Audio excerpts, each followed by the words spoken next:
Muito bem! Chegamos na aula 5 agora, invadindo o processo da contratação com a fase preliminar.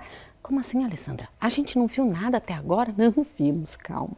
Mas a gente estava se atentando para os descritivos e conceitos, principalmente relacionados ao contrato, seus impactos no edital de licitação e no contratação, no termo de contrato, ata de RP. Agora, a gente vai trabalhar planejamento, termo de referência, projeto básico e ó, eu esquecendo aqui estudo técnico preliminar na aula 5. Essa primeira parte vai cuidar especificamente do planejamento, leis orçamentárias. Também vai estar cuidando do plano de contratação anual. Ai, que isso, Alessandra? Começa do começo. O que diz a Lei 14.133 de 2021? Ela diz o seguinte, ela diz que o processo de contratação, ele se inicia com o planejamento, é isso. E a primeira peça do planejamento é o estudo técnico preliminar, quando eu escolho a melhor solução para o meu caso em concreto. Ainda que tem outras nuances, vocês vão ver depois na próxima aula, na parte 2. Mas o importante é entender o que a gente vai ver nessa parte 1 e qual é a relação desse planejamento. Fato é que, bora cá, na prática, o que a gente vê? A gente vê uma preocupação enorme. Eu preciso fazer o termo de referência, TR, tá? Eu preciso fazer o projeto básico, PB, tá bom? Essa preocupação. Morre aqui? Não, Alessandra, tem a justificativa. A justificativa é o planejamento? É o estudo técnico preliminar? É o plano de contrato? A justificativa traz uma memória, dizendo que aquele objeto, ele deve atender o interesse público. Ainda bem, né? Ainda bem, pensa. Não é interesse privado, né? Ainda bem, já é um bom começo. Mas, que mais? Se eu estou pensando em um fornecimento, por exemplo, quanto eu tenho no estoque? Sim, que mais? Porque eu preciso atender uma quantidade X ou de servidores da administração, interesse público imediato ou imediato à sociedade, por alguma demanda da sociedade. Tá aí, que mais? Porque eu tenho uma pesquisa e dentro dessa pesquisa apareceu uma necessidade de quantitativo ou de atendimento da demanda que eu preciso de produtos na quantidade X. Tá aí, que mais? Porque para isso eu preciso de um local de armazenamento. Vocês perceberam? Planejamento é muito mais, uma justificativa muito bem feita. Eu ia dizer que é muito mais do que uma justificativa, mas não, é uma justificativa muito bem feita. E o mais legal da Lei 14.133 é que ela trouxe isso para dentro da lei, lembrando, pessoal, que a fornecimento também tem que ter planejamento. Mas como assim? Voltando aqui. Serviços eu já tinha? Sim. Porque quando eu estava na lei anterior revogada, em serviços e obras, já trazia todo um cabedal de preocupação de metodologias, de desenvolvimento daquela atividade, até por decorrência da responsabilidade de quem o faz. E, na prática, se imaginava que basta colocar uma justificativa para fornecimento. Não. A Lei 14.133 veio chamar a atenção, puxando a orelha, de que quem faz, não, punha isso a interesse, está errado. Precisa de um rol mais completo. Está lá no artigo 40. E eu vou dizer mais, pessoal, isso não quer dizer que por estar no artigo 40 e ser relacionado apenas às compras, não devo também observar isso para serviços de engenharia e obras, hein? Tá pego na roça, como diz lá na minha terrinha, querida terra, né? Por que isso? Porque eu preciso observar para qualquer processo de contratação pública. Nós fazemos isso na nossa atividade do dia a dia e planejamos. A administração pública tem o dever, ela, por seus servidores, pessoas físicas, com que se faça a mesma coisa.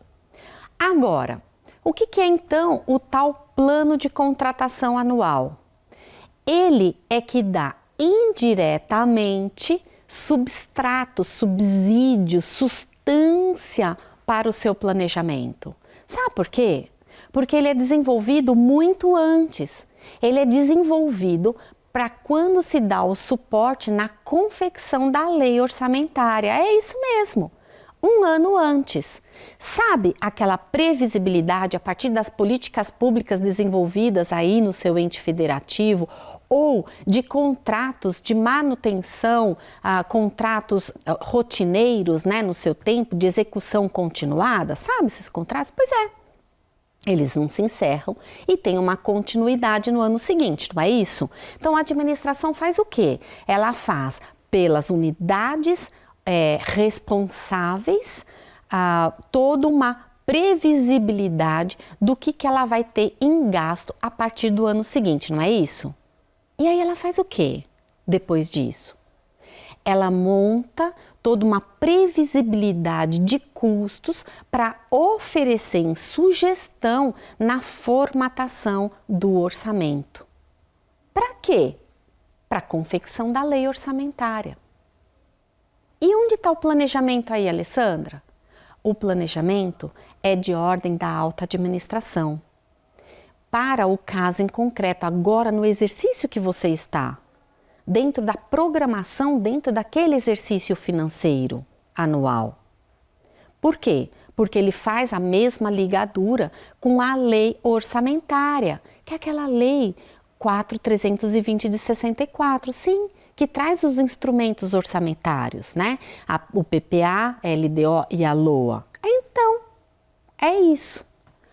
A contratação, ela vem de um planejamento que já nasceu da base da unidade solicitante, passa para a lei orçamentária, que depois serve de substrato para o meu planejamento naquele exercício anual.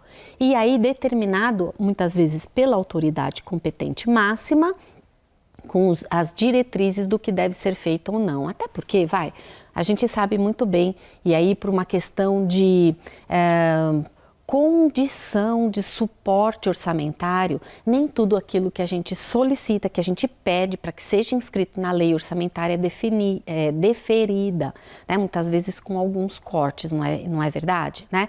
E aí cabe o quê? A própria administração, gestão máxima do órgão, fazer a subdivisão ou a listagem das prioridades e não prioridades. Então, vai voltar para a unidade solicitante? Sim, vai voltar. Esse planejamento, na hora dela definir, e aí utilizando muitas vezes, eu entendo que é sempre, tá, pessoal? Mas depois vocês vão ver isso daí do estudo técnico preliminar, para que aí sim, agora, depois de toda essa memória histórica, eu consegui chegar a formatar meu termo de referência, meu projeto básico. Pera, vem cá. Então quer dizer, Alessandra, que o meu processo vai estar errado se ele tiver construído só com uma justificativa de um parágrafo e mais o termo de referência em detalhamento, porque é o termo de referência e o projeto básico que serão os anexos do meu edital de licitação? Resposta: sim. Sim, pessoal, por quê? Porque eu preciso trazer para dentro do processo toda essa previsibilidade, toda essa preocupação, todo esse planejamento dentro da administração pública. Combinado? Então, vamos lá. Ela diz o seguinte, que a fase preparatória do processo licitatório é caracterizada pelo planejamento, que deve se compatibilizar com aquele rascunho que serviu para a lei orçamentária. É um rascunho mais precioso que existe, pessoal. É ali que vai estar com todas as pérolas necessárias da administração e que a lei chama de plano de contratações anual. Não vai esquecer, hein? Já falei isso para vocês. O PCA, ele também precisa subir na plataforma de publicação oficial dos atos da administração pública. Qual é? PNCP, Plano Nacional de Contratações Públicas, tá bom? Tem que subir lá também. E, além do PCA, também deve se compatibilizar com as leis orçamentárias. Uma questão aqui que eu acho que é importante trazer, que o legislador, eu acho que particularmente é uma crítica minha, tá, pessoal? Acho que ele não andou muito bem quando ele coloca da elaboração do PCA sempre que elaborado. Ele será, pessoal, porque senão eu não vou ter condições de dimensionamento da lei orçamentária, né? Um é subsídio para o outro, né? O PCA é subsídio para a formação da lei orçamentária que sustentam quem? São pilares do planejamento da administração pública, tá bom? E aí a lei continua, ó, bem como abordar todas as considerações técnicas, mercadológicas e de gestão que possam interferir na minha contratação. Isso é a fase preparatória, iniciada pelo planejamento. E que depois ela vem na sequência e diz que o estudo técnico preliminar é o documento constitutivo dessa primeira etapa de planejamento e é o documento que é a base para a formatação do termo de referência do projeto básico. E aqui ele até coloca, olha, sua melhor solução, bom, vamos deixar lá, professora, a próxima etapa dessa aula 5, vocês vão estar analisando o estudo técnico preliminar. Agora, vamos ver então o que é que a lei traz com relação ao planejamento. A par do planejamento ser um princípio também assim catalogado na Lei 14.133, o artigo 40, inciso 1 a 5, que eu disse para vocês, traz o quê? Que deve ser considerada a expectativa de consumo anual, considerar as condições de aquisição similares à do setor privado, observar a determinação de unidades e quantidades conforme o consumo e o uso provável, com estimativa a ser obtida sempre que possível mediante adequadas técnicas quantitativas, admitido o fornecimento contínuo. Que mais? Atender a padronização, lembra lá que a gente já viu? Pois é, considerada a compatibilidade das especificações estéticas, técnicas e de desempenho. E também observar condições de guarda e armazenamento, porque senão convém sempre fazer a preferência pela ata de registro de preços, né?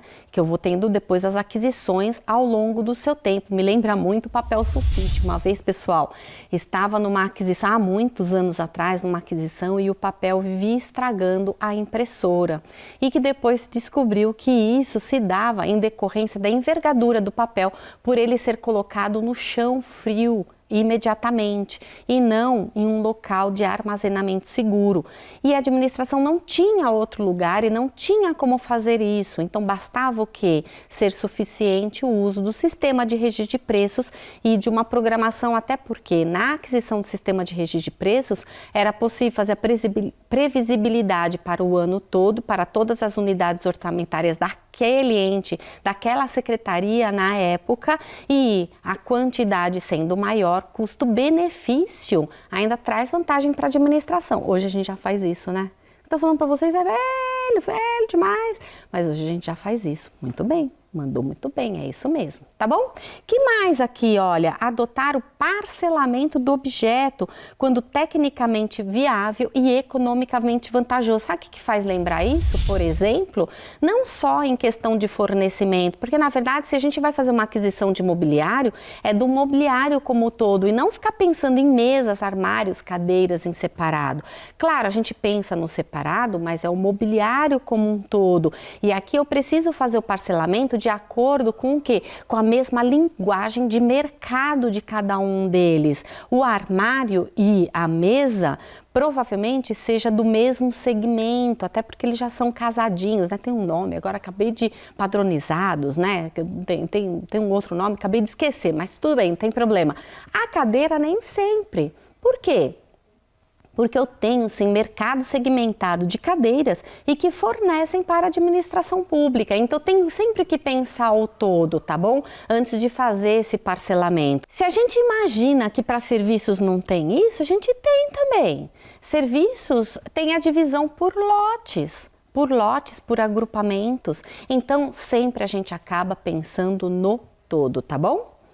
Que mais? A avaliação do uso do sistema de registro de preços, ó. Mas o uso do sistema de registro de preços, quando sempre for pertinente. E, por último, atender à responsabilidade fiscal por meio de comparação da despesa estimada com a prevista no orçamento. Uma coisa que é bem legal também trazer para vocês é o descritivo. A Lei 14.133 só trabalha isso, tá bom? Mas posso acrescentar aqui um pouquinho para vocês o decreto do Governo Federal 10.024 de 2019, que regulamenta a modalidade pregão e traz também contratação direta, alguns pressupostos de contratação direta, inclusive de termo de referência, tá bom? E que vai servir de baliza. Quero acreditar que ele nem vai ser revogado esse decreto, provavelmente recepcionado, provavelmente, tá bom? Mas fica aqui acréscimo para vocês. Por quê? Olha o que o decreto, lá no artigo 14, ele fala a esse respeito do planejamento. Ele diz o seguinte, ó, elaboração e aprovação do estudo técnico preliminar e do termo de referência. Já disse, né? O planejamento, a primeira peça dele é o estudo técnico preliminar, que vai dar base por termo de referência, tá vendo? Fala a mesma linguagem, que mais? Elaboração do edital, que estabelecerá o critério de julgamento e aceitação das propostas, o modo de disputa e, quando necessário, o intervalo mínimo de diferença de valores ou de percentuais entre os lances, que incidirá tanto em relação aos lances intermediários, quanto em relação ao lance que cobrir a melhor oferta. Sabe uma coisa legal? Uma coisa legal é que a nova lei também traz disposição nesse sentido. Não colocou em planejamento, mas também fala a mesma coisa do edital de licitação, né? De prever minimamente isso. Depois a gente vai ver na aula específica de edital.